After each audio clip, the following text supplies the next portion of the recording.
I still got scouted by one of the world's top model agencies. Women are not allowed to ask us questions. I was easily manipulated by people in positions of power.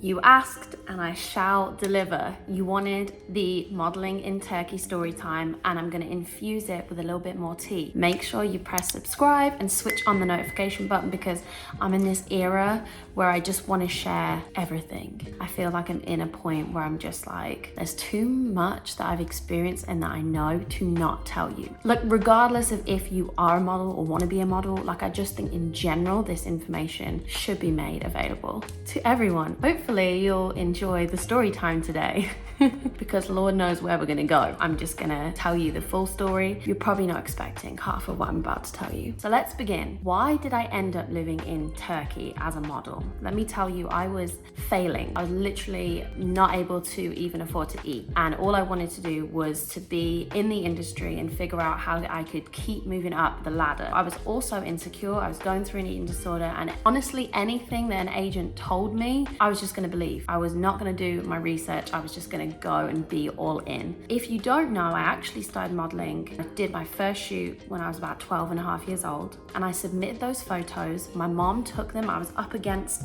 this closet in my bedroom. My mom got the movable fan, and it was ridiculous. Think about the era that we were in. Beyonce Crazy in Love was out. I was all about the fan life. So I'm a 12-year-old. I'm like 5'9". I'm about a US like 2 maybe at this point, but I'm like 12. I haven't even hit puberty yet. I haven't even become like a teenager, let alone a woman. I was basically tall and skinny and just what the modeling industry wanted at that point. I also was freckly. My hair was a lot more warm than it is now. I hadn't really dyed it blonde. So I entered Elga Search for Supermodel. I went down to London. I got into the finals and I didn't win. But you know what? You don't always have to win in life. I still got scouted by one of the world's top model agencies. She was actually the person who scouted Kate Moss. Her name is Sarah Dukehouse, and they put me on Models to Watch, which essentially means you're a little bit too young to like be on the main board, and you know, you might not be able to work yet, you're still too young, but we want to keep you on our board so no one else kind of steals you, and we want to test you, we want to keep measuring you, and we want to get you prepped for when the day comes when you can like legitimately model. It was very, very exciting for me. Obviously this was like a dream come true. I thought that was it. I was like on the top agencies, you know, radar, and I was gonna make it. But lo and behold, your girl hits 13, 14, hips start coming in. If you haven't watched my previous video, my family literally coined it the curse of the Lawrence bum. It was a really challenging time because I was going to this agency, and when you're, you know, 13, 14 years old, you don't know how to not compare yourself, and you're literally kind of been told to, because everything you're doing in this industry is going up against other girls for the same job, and it's primarily based on your look, right? Like your size and your look, sometimes your walk. I immediately realized that I was becoming curvier than all the other girls that I was doing castings with, I was at the agency with, and the agency kept on measuring me all the time, every time I kind of went there, and they were very concerned about my hip measurements. So my hips at that age were 37 inches, and they told me that they should be 34 or 35. So they were about 2 inches too big, which was apparently a career ender. When you're at that age and you hear this information, as you can imagine, you immediately think that, wow, this is the problem. This is what's stopping me from being able to do this, that I have kind of got in the door, but I need to get to the next level. So I waged a war on my body, in particular, my hips and my bum. I was like, there is something wrong with me. I hate my body shape. I need to change it immediately. What can I do? You have no access to any information that's going to help you do this in a healthy way. This is the time when you would get magazine headlines that would say, lose 20 pounds in a week by doing the maple syrup Beyonce diet, and all these like super, super toxic diets. It was the height of Atkins at the time. I was taking very unhealthy measures to try and succeed and to try and compete. I kept comparing myself to other models, successful models in the industry or that I was surrounded by, and I kept failing. I was just never thin enough. Therefore, I never felt good enough. And therefore, I was easily manipulated by people in positions of power, aka agents, aka gatekeepers of the fashion industry. And you know what? I don't want to fully look like I'm blaming them in that sense, because it was still my choice to continue down this road, absolutely. Also watching America's Next Top Model at the time, which we now know when we go back and watch it, has again some very harmful phrases, ideas. The way they spoke to the models like on that show was extremely damaging to their self-esteem and mental health and body image. There was a lot going on. How I ended up in Turkey was, imagine I keep on failing, I get dropped from that top agency, and then my kind of only option was some crummy local agencies. And I call them crummy not because I don't think they were trying to, you know, give people opportunities. They ran really shady business practices, and many of us, I lost like thousands of pounds, but I know girls that lost like 24,000 pounds where they'd worked for years and were owed money, and then those agencies would just shut her up, declare bankrupt, and then open up under a new name, or just like leave it. There was just a lot of shady practices going on, not a lot of transparency, a lot of girls getting paid different rates. I would always get paid less because I was a bigger girl, like a curve girl, mid-size, whatever you want to call it. We didn't really have a name for it at that point, but I found out, or at least I got told, that there was an opportunity to go model in Turkey, and that there was actually a lot of TV commercials filmed in Turkey, and they are lucrative. And they aren't wrong about the fact that there was opportunity in Turkey, because there's actually a lot of manufacturers. A lot of denim is produced in Turkey. And so there was definitely clients there. But here's where I effed up. I trusted, you know, this agency. Firstly, I trusted the small local agency I was with in Birmingham, England. And we trusted this Turkish agency that we just didn't really know. At this point in time, I didn't understand a lot of terminology in contracts. And I decided that I would let them pay for, you know, my flights and accommodation, and I would go there and I would work to earn that money back. AKA, I was already in debt.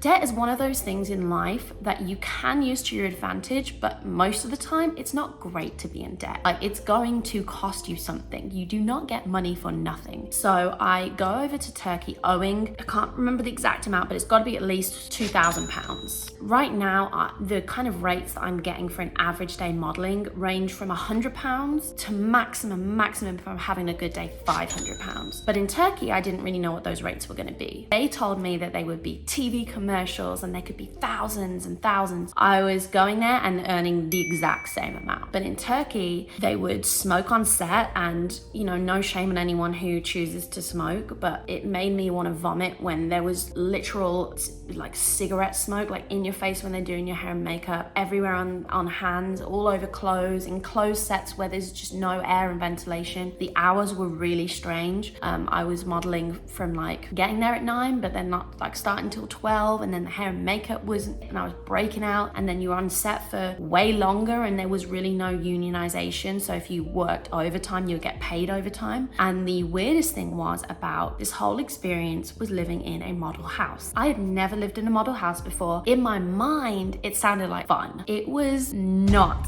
an enjoyable place to live, but no one spoke English except for me. Everyone else was Eastern European or from Brazil. And so actually you can be in a house with 13 people and feel very alone because you cannot communicate to each other. And sometimes that was funny and fun, but a lot of the times everyone kept themselves to themselves because they saw each other as competition. Everyone was focused on what everyone else looked like, what everyone else was eating, and what everyone else was doing to work out. I definitely felt myself comparing myself to others. Obviously, I was again one of the bigger girls, and I saw girls eating in very unhealthy manners, like just lettuce leaves. That's it, anything but lettuce leaves. Or girls just eating like soup for the whole month. I remember struggling because we weren't allowed to just walk out of this model house because it wasn't safe. We were not in some nice fancy house in the middle of Istanbul. We were on the outskirts of Istanbul, and it wasn't safe for a lot of us to just walk outside on our own. They never told us this, but we were made to feel like we could have been abducted or taken advantage of. It also wasn't helped that there were male agents at this Turkish model agency, and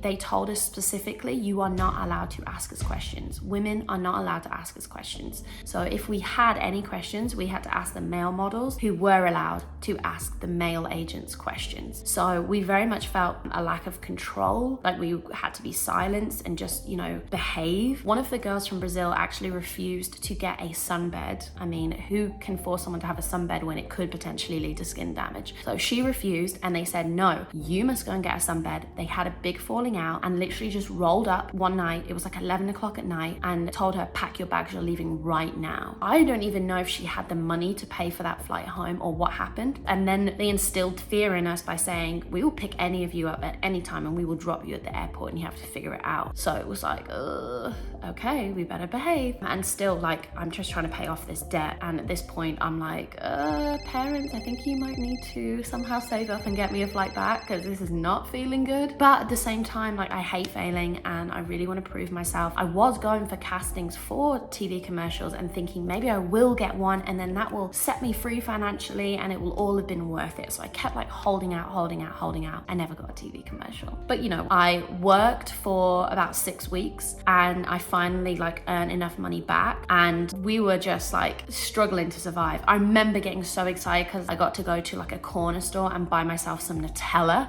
and I remember just like sitting there and I had like a wafer and I was just eating this Nutella pot like I'm in absolute heaven right now, and everyone else like, you're eating Nutella? You're gonna put on weight. I was like, yeah, seriously? I don't give a crap right now. I just want to get out of this hellhole. They promised us that there was gonna be a gym. There was no gym. It was like closed or shut. They promised us like this, not luxurious, but like decent living situation. There was like 13 of us in like 2 or 3 bedrooms, maybe, just bunk beds up. It was just dirty. Obviously living with that many people, just not a pleasant experience, and just no freedom. And I think that that definitely made me more empathetic to people who live in unhealthy environments where they don't feel financially free or comfortable, or are just trapped in a living situation. I have had the privilege of enjoying living with my parents, so this was just a big eye-opener and made me so grateful for everything that was to come, where I did find financial freedom and I did get to like live in places that I felt safe and comfortable and that I enjoyed. Hopefully, if any of you are about to get told about opportunities somewhere, please do your research. Please maybe make sure that someone comes with you. Definitely, if you're a model and you're being told they will loan you money for like 5%, like, try not to start your life out in debt or your career out owing people. It makes everything 10 times harder, and it also just puts you in this scenario where you might have to do things that you're uncomfortable with and that don't sit well with you, or even put yourself in unsafe, unhealthy situations because you owe people money